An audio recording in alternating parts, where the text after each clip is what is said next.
segundo ano, chegamos à nossa aula de revisão do primeiro trimestre. Coloquei aqui para vocês os tópicos que nós estudamos nesse trimestre. Vamos a eles. Frase, oração e período. Dentro de frase nós temos dois tipos, as frases nominais e as oracionais. As nominais são aquelas que não contêm verbo. E as frases oracionais, que são as verbais, são as orações. Porque o que são orações? São as frases que contêm verbo ou locução verbal.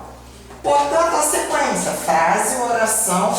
Através das orações, nós formamos os períodos, que podem ser simples ou compostos. Períodos simples possuem apenas uma oração e os períodos compostos, mais de uma.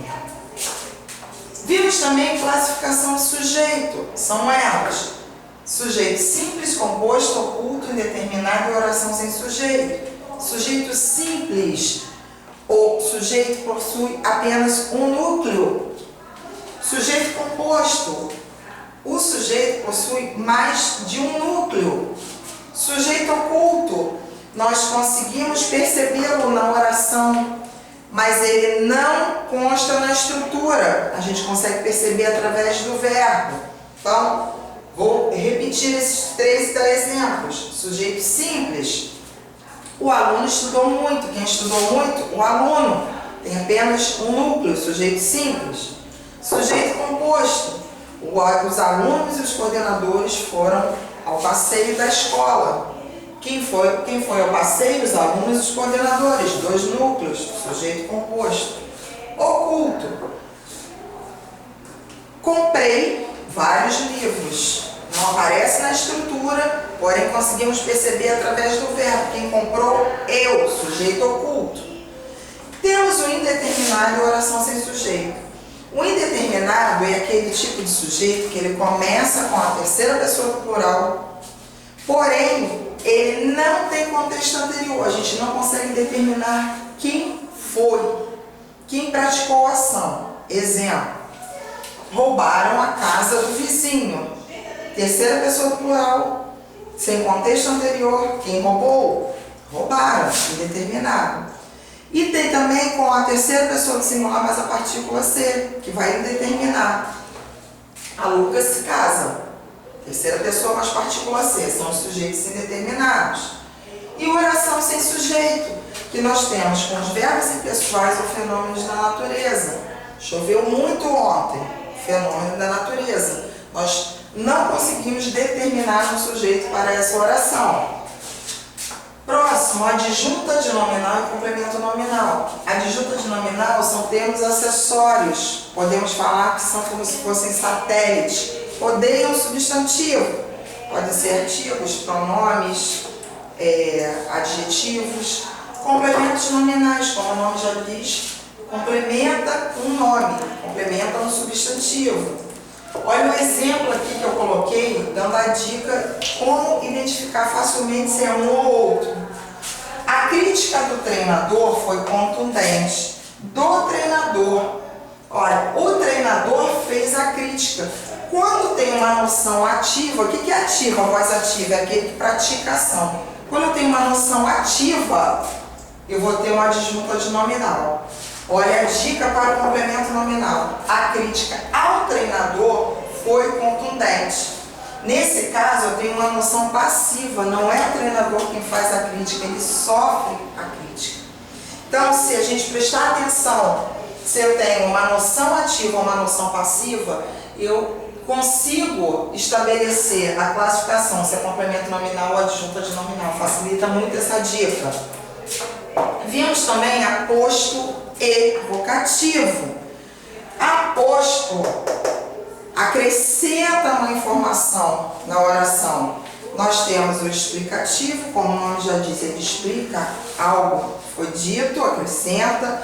Nós temos o especificativo, que é aquele que eu dou a dica que ele sempre começa com letra maiúscula, substantivo próprio que se refere a um substantivo comum citado anteriormente. Temos o enumerativo, que é aquele que é marcado pelos 2 pontos, a partir dali eu vou citar. Temos comparativo, que compara. São esses alguns tipos de aposto para a gente poder relembrar. E o vocativo. O vocativo é um chamamento, né? João, faça a sua tarefa, por favor. Eu estou interpelando João, estou chamando João. Vocativo. E por último, a transitividade verbal. São os verbos intransitivos e transitivos. Os intransitivos são aqueles que não precisam de complementos. Os complementos são os objetos, objeto direto ou indireto. Portanto, o intransitivo não precisa, ele tem um sentido completo. Exemplo, o gato morreu ontem. Eu não preciso saber a causa da morte para saber, para entender a ação. Transitivo direto é o verbo que já precisa de complemento. E o que vai complementar ele é o objeto direto. Por quê? Eles formam pares, se complementam. Esse objeto direto é aquele sem preposição. Ok? Exemplo. Comprei várias canetas novas. Eu comprei. Comprei o quê? Várias canetas. Não tem complemento, não vem precedido de preposição. Portanto, é um objeto direto. Transitivo indireto. Nós temos o complemento como objeto indireto. Esse aqui já é com preposição. Ele necessita, ele é precedido de preposição. Exemplo. Eu gosto muito de você. Eu gosto. Gosto, quem gosta, gosta de alguém ou de alguma coisa. Olha a preposição aí. Então, se o objeto tem precedido de preposição, nós vamos dizer que é um objeto direto. Por consequência, o transitivo é indireto. E nós temos o transitivo direto e indireto, que é aquele que tem uma carência maior, que precisa dos dois complementos. Então, objeto direto e objeto indireto. Exemplo, a supervisora entregou o relatório ao gerente. A supervisora entregou o quê? O relatório. O antirrelatório não tem preposição, objeto direto. Mas entregou a quem? Ao gerente. Preposição a mais o.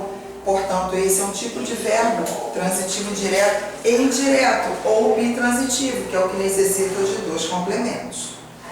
Ok? Encerramos a nossa revisão. Qualquer dúvida, a gente faz através da lista de exercícios que eu vou enviar para vocês. Bom estudo a todos. Tchau!